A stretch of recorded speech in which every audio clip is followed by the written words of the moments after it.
Carolina legislature is officially back in session, and first on its agenda, school choice vouchers. WCNC Charlotte's Julie Kay has been following this story for us. Julie is joining us live now from South Carolina. So, Julie, Governor McMaster says he has a new way to increase potential funding for these vouchers. Yeah, absolutely. He said just this week that he wants debit cards to be able to be used for these lottery tickets instead of just cash. Now, lottery funds, that's the pool GOP wants to use for these private school vouchers. But I did speak with a legal expert who says if it passes, it's likely to go right back to the state Supreme Court.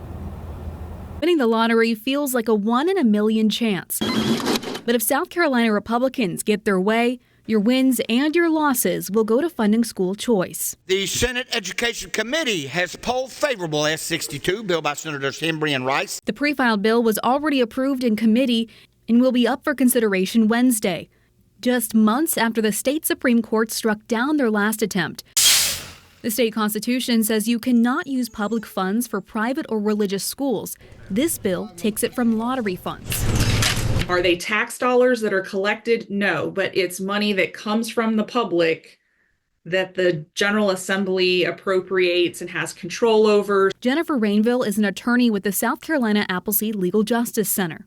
She says she expects a vote on it this week before going right back to the high court. What the Supreme Court will decide, I don't know, but I definitely think it will end up in front of the court again. Another issue, the lottery funds are dwindling.